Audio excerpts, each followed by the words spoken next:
नमस्कार दोस्तों, मैं हूं मोतीलाल आलमचंद्र। जैसा कि आपको दिखाई दे रहा है, मेरे हाथ में सांची दानंग पुस्तक है। सांची दानंग पुस्तक तो वैसे 2020 में 5 वर्ष पूर्व प्रकाशित की गई थी, लेकिन जो पुस्तक मेरे हाथ में दिख रही है, ये सांची दानंग पुस्तक के जो पूर्व के एडिशन है उनसे बहुत भिन्न है। ये सांची दानम in large and multi colour के नाम से अमेजन पर उपलब्ध है। यह पुस्तक बहुत विस्तृत है और यह लगभग मल्टी कलर पेजेस पे उपलब्ध है।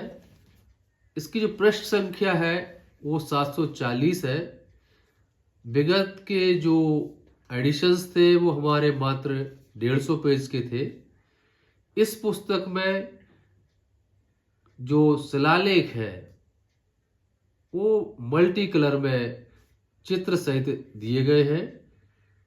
इस पुस्तक में न केवल सांची को केंद्रित किया गया है, बल्कि सांची के अलावा सोनारी, सतधारा, मुरेल खुर्द, अंधेर, इसके इतर भी आप जाएंगे। सम्राट अशोक के जितने भी शिलालेख मध्य प्रदेश में प्राप्त हुए हैं, इसमें आपको गुजर्रा, रूपनाथ, सांची का शिला स्तंभ, सारूमारू, हेलियोडोरस पिलर, ये तमाम शिलालेखों का संग्रहण, संकलन, अनुवाद इस पुस्तक में दिया गया है।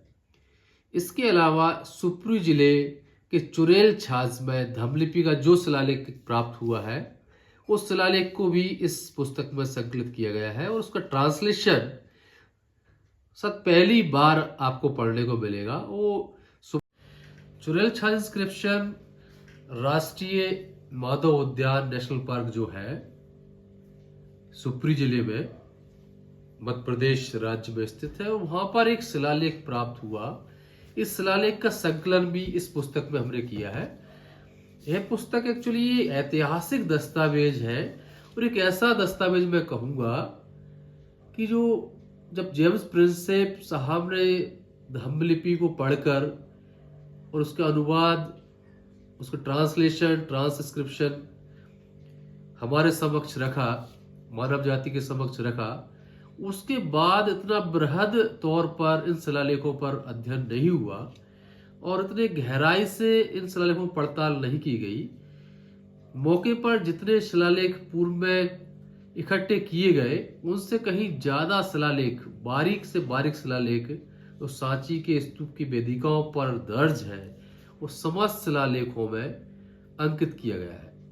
यह पुस्तक आपको कई तरीके से ज्ञान के भंडार से आपको रोमांचित करेगी। इस पुस्तक में चाणक्य का शिलालेख भी आप पढ़ेंगे, पतितों का शिलालेख आप पढ़ेंगे, जो भाणक हुआ करते थे।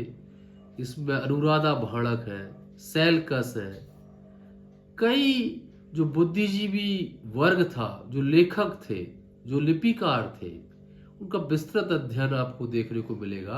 उनके शिल्प सहित शिलालेख आपको यहाँ पर पढ़ने देखने को मिलेंगे। एक पतितो भिक्षु हुए, बहुत महत्वपूर्ण भिक्षु है मुरेल खुर्द के। मुरेल खुर्द एक बुद्धिस्ट साइट है, सांची के पास है, जिसे भोजपुर के नाम से भी जाना जाता है। यहाँ पर सिर्फ 2 शिलालेख प्राप्त हुए थे, 2 शब्दों के शिलालेख थे, पतितो और ओफितकस। जो पतितो है, पतितो का जो अनुवाद है, जो ट्रांसलेशन है, अलेक्जेंडर कनिंघम पतित्व के रूप में ट्रांसलेशन करते हैं। जब उसको गहराई से हमने उसको पड़ताल की, जांच किया, तो पतित्व शब्द है एक्चुअली पतितो है। पतितो अर्थात मुदीतो। लगभग 171 साल से हम भौतिक महान भिक्षु को पतित्व के रूप में किताबों में दर्ज किए हुए हैं, जबकि उनके नाम का अर्थ जो है वो मुदीतो है। कनिंघम साहब ने पतित्व शब्द संस्कृत से ग्रहण किया और संस्कृत के शब्द के आधार पर इसका ट्रांसलेशन किया और एक इसके पीछे स्टोरी डाली गई कि जो पतित भिक्षु है, इन पर एक सील तोड़ने का आरोप लग रहा था, और उस आरोप के कारण, आरोप के समय अवधि में इनकी किसी कारण से डेथ हो जाती है और उनका स्तूप बनाया गया। इस पर बहुत विचार मैंने किया, कई साल तक चिंतन चलता रहा कि किसी ऐसे भिक्षु जिस पर सील तोड़ने का आरोप हो, क्या उसकी अस्थि संचयन के ऊपर स्तूप बनाया जाता है? मुझे कहीं से ऐसा समाधान कारक जवाब नहीं मिला। लेकिन जब शिलालेख की गहराई में गए तो पता चला पतित ना लिख के उस शिलालेख पर जो नाम है पतितो है। पतितो और दूसरे जो भिक्षु है ओफितकस और पतितो के दोनों भिक्षुओं की जो अस्थियां हैं बुरेल खुर्द के स्तूप क्रमांक 7A, जिसका नामकरण कनिंघम ने किया, उस एक ही स्तूप पर 2 भिक्षुओं की अस्थियां प्राप्त हुई। ओफितकस को कनिंघम कहते हैं कि बुरेल खुर्द जो मोनेस्ट्री है उसके मुख्य भिक्षु है, जबकि जो साथ में अस्थियां मिल रही है वो एक पतित भिक्षु की है। तो ये जो उनका जो ट्रांसलेशन और जो उनका नैरेटिव था, मुझे एक्चुअली कई दिन तक परेशान किया। और जब मैंने उसकी गहराई में गया तो पता चला जो पतितो है उसका अर्थ ही अलग है। पतितो का अर्थ पतित न होकर पतितो अर्थात बोधितो अर्थात प्रसन्न चित्त है। तो एक शब्द के शिलालेख को हमने बड़े गहराई से विस्तृत तौर पर उसका अनुवाद, उसका ट्रांसलेशन किया, और ये पतित लगभग 171 साल से इस शब्द का गलत ट्रांसलेशन था। शुद्ध ट्रांसलेशन, शुद्ध अनुवाद आपको इस पुस्तक में पढ़ने को देखने को मिलेगा। आप खुद पढ़िए क्या लिखा है और अनुवाद पहले क्या था और अब क्या है। इसी तरह आप चाणक्य का शिलालेख इसमें पढ़ेंगे। चाणक्य का एक शिलालेख हमें सांची के स्तूप क्रमांक 2 से प्राप्त हुआ है। अर्हकस भिक्षुरो चाणक्य दानग, अर्थात जो स्तूप क्रमांक 2 है उसके निर्माण में चाणक्य ने दान दिया है, ऐसा शिलालेख मिला है। यह शिलालेख मैंने भी मौके पे देखा। मेरे से पहले अलेक्जेंडर कनिंघम ने भी इस शिलालेख को खोजा और अपनी पुस्तक में दर्ज किया। चाणक्य नाम का भिक्षु सांची के स्तूप क्रमांक 2 में दान देते हैं और उसका उल्लेख है वहां पर। एक बहुत महत्वपूर्ण जानकारी है। जब कभी आप सांची जाए, इस पुस्तक की माध्यम से उस शिलालेख तक पहुंचिए। उस शिलालेख तक आप बड़ी आसानी से पहुंच जाएंगे नंबर के साथ में। इस पुस्तक के माध्यम से आप खुद पढ़ेंगे वहां पर कि चाणक्य का शिलालेख कौन सा है। बहुत महत्वपूर्ण, ये मैंने कुछ एक तथ्य यहां पर शेयर किए हैं। इस पुस्तक में जितनी मोटी पुस्तक है, एक्चुअली भारी भी है क्योंकि कलरफुल है पूरी पुस्तक, मल्टी कलर में है।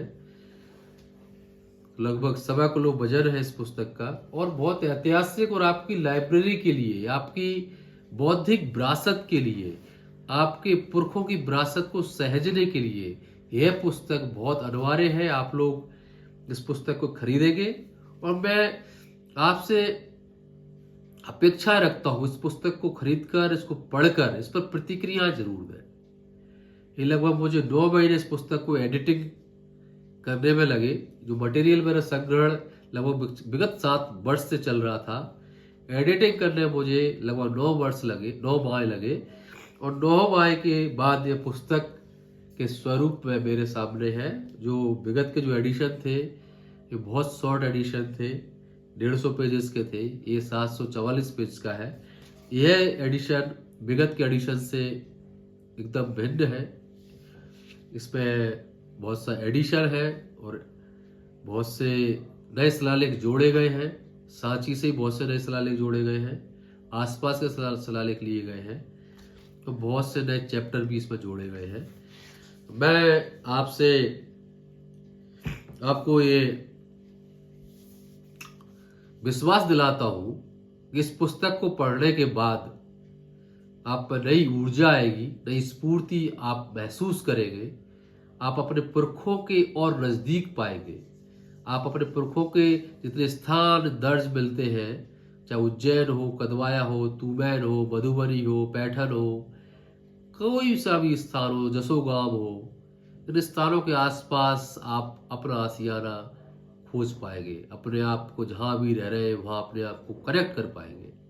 ये बहुत महत्वपूर्ण पुस्तक है और बहुत वर्षों बाद इस पर इतने शोध तरीके से इस पर रिसर्च हुई है और बहुत मेहनत की है।